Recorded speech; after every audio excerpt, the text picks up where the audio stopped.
Hello and welcome to this little video that I'm going to make to show you how I prepare my pricking. Now I have my pricking here, which I have printed out twice. I always have a spare just in case. So if you ever need to have your prickings photocopied at a shop, I would always recommend getting twice the number that you want, purely because you'll see what could happen when I put the blue plastic on. So that's my pricking. I always use card, and this is, for me, I feel is quite important because it helps support your pins and holds your pins in place. And then I also have a piece of blue plastic, and I get my supplies from Claire's Lace, and I'll pop the links down below. So what I have done is I've cut my piece of card, I've trimmed my pricking to make it as small as possible, and I can even go a little bit further there, so that's going to help. It just means that I'm using as little pricking card and plastic as possible. So I've then cut my pricking card out, and you can see it fits on there nicely, and I have overlapped a little way. I'm not really great at doing it really close, so, and I've made my piece of blue plastic, and I know it's wonky, but for some reason I had an odd piece, so yeah, any odd pieces like this keep, because they're handy to have around. So I've peeled off my backing of my blue plastic. I've just laid my pricking on here. Now this is a small pricking.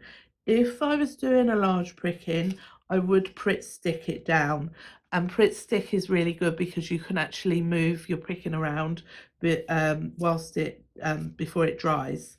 But this one I should be able to, unless things go really bad, in which case I'll be making another film when prickings go bad.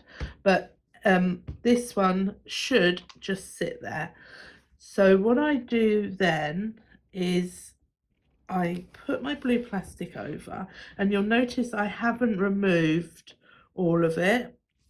So then I'm going to pull and push my blue plastic into place. Now this was over generous, so I could just snip it here. So there we go. Just pull those bits off.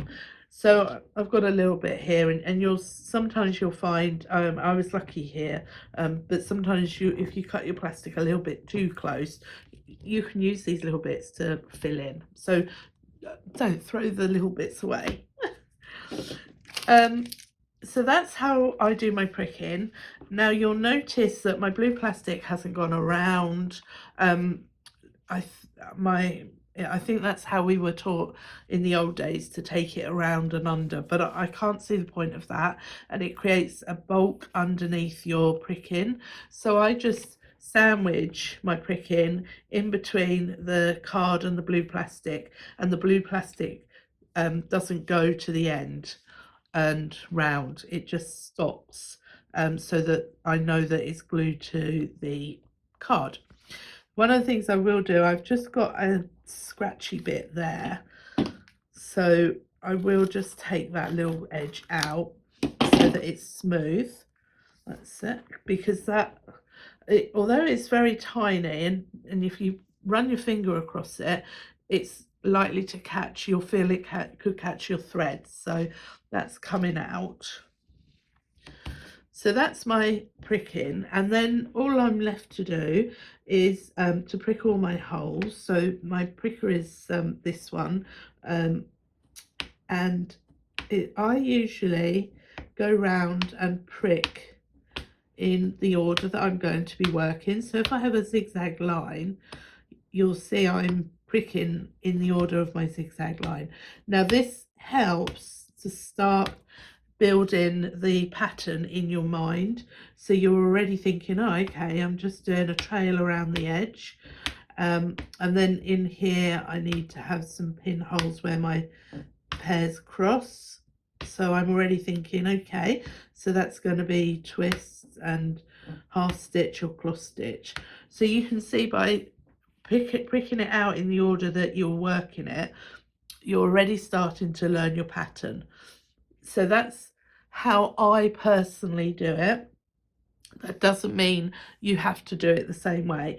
I would, however, if you are overlapping your blue plastic, I would not do that because it creates a bulk underneath. And there's no need, because as long as your blue plastic sits to your card, it's fine. That's not going anywhere.